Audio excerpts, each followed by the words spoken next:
கோயம்புத்தூர்ல வீட்டுக்கு வெளியே விளையாடிக்கிட்டு இருந்த 9 வயசு சிறுமியை காணும் சொல்லி போலீஸ்ட்ட போய் பெற்றோர்கள் புகார் தெரிவிக்கிறாங்க. காவல்துறையும் விசாரணை தொடங்குது. மே 21 முழுக்க அந்த பெற்றோர்களும் குடும்பத்தாரும் போராட்டம் பண்ணி மே 22 காலையில அந்த கண்ணம்பாளையம் பக்கத்துல ஒரு ஏரிக்கரை, ஒரு குளத்து மேடு, அங்க பிணமாக குழந்தை எடுக்கிறாங்க. அந்த குழந்தையினுடைய முகம் முழுக்க செதஞ்சு போயிருக்கு. கண்ணு, மூக்கு, வாய் எதுவுமே இல்ல, முகமே இல்ல. கொடூரமான முறையில் கண்டெடுக்கப்பட்ட அந்த சடலத்தை கொண்டு போய் பிரேத பரிசோதனைக்கு, போஸ்ட்மார்ட்டம் ரிப்போர்ட்டுக்கு காவல்துறை அனுப்புது. இப்போ ரிப்போர்ட் வெளியே வந்திருக்கு. அந்த குழந்தை பாலியல் வன்கொடுமை செய்யப்பட்டு இறந்து போயிருக்கு. ஒட்டுமொத்த பெற்றோர்களும் குடும்பத்தாரும் கொந்தளிச்சு அந்த சம்பந்தப்பட்ட நபருக்கு தூக்கு தண்டனை விதிக்கணும், அவனை விடவே கூடாது என்று காவல்துறைக்கும் தமிழக அரசுக்கும் தெரிவிச்சிருக்காங்க. குற்றவாளி யாருன்னு பார்த்தா இந்த 2 நாளா அந்த பெட்ரோல் கூடவே இருந்து அந்த குழந்தையை தேடுவது போல நடித்த பக்கத்து வீட்டுக்காரன் கார்த்திக் நபரு, அவனுடைய நண்பன் மோகன்ராஜ். சிசிடிவி வச்சு போலீஸ் கண்டுபிடிச்சிடறாங்க.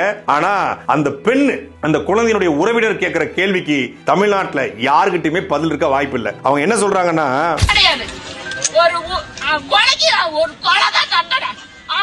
எடுத்து போய் 3 மாசம் 6 மாசம் கொடுத்துட்டு சமாதானம் படுத்திட்டு அவனை வெளியே விட்டுட்டு நாங்க என்ன நினைச்சுக்கிறீங்க? தமிழ்நாட்டு மக்கள் என்ன நினைச்சுக்கிறீங்க?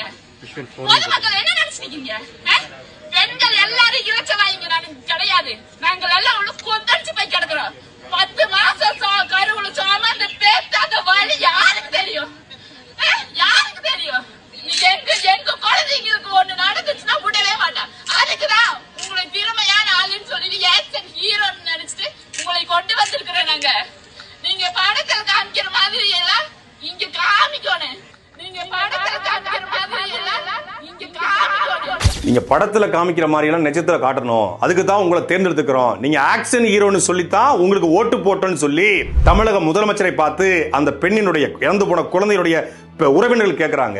அவனுக்கு சாவுக்கு மேல பெரிய தண்டனை நான் கொடுத்து அண்ணனா இருக்கலாம், அந்த அண்ணன் ஒரு போலீஸ் ஆபீசரா இருக்கலாம். சினிமா வேறு, நெஜம் வேறு.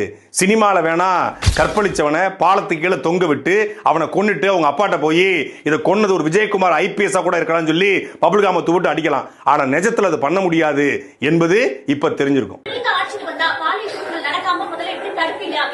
நடக்காது. நீங்க என் பிள்ளைய தொட்டுட்டேன்னு வச்சுக்க, கொன்னுட்டேன்னு வச்சுக்க, எந்த கொம்பாதிகம் பண்ணாலும் தூக்கிட்டு வந்து இந்த பிள்ளைய அடக்கம் பண்றதுல அவனை கொன்னு புதைச்சிட்டு தான் அடக்கம் பண்ணுவேன். நிக்க வச்சு சொல்லி சுடுவேன். அதனால அந்த சேட்டையெல்லாம் இங்க செய்ய முடியாது. அதாவது 2 பேரை போட்டேன்னு வச்சுக்க, தொட்டுவான்னு நினைக்கிறியா? என் தலைவன் எனக்கு கற்பிச்சது மரணம் ஒன்றுக்கு தான் அந்த மானோட சமூகம் பயப்படுங்க. அரபு நாடுகளிலேயே இந்த பாலியல் குற்றங்கள் குறைவா இருக்கு. ஏன்னா கடும் சட்டம், பொது வெளியில தூக்கப்பட்டுவான். உங்களுக்கு புரியுதுன்னு நினைக்கிறேன். அதனால அந்த சேட்டையெல்லாம் இங்க செய்ய முடியாது.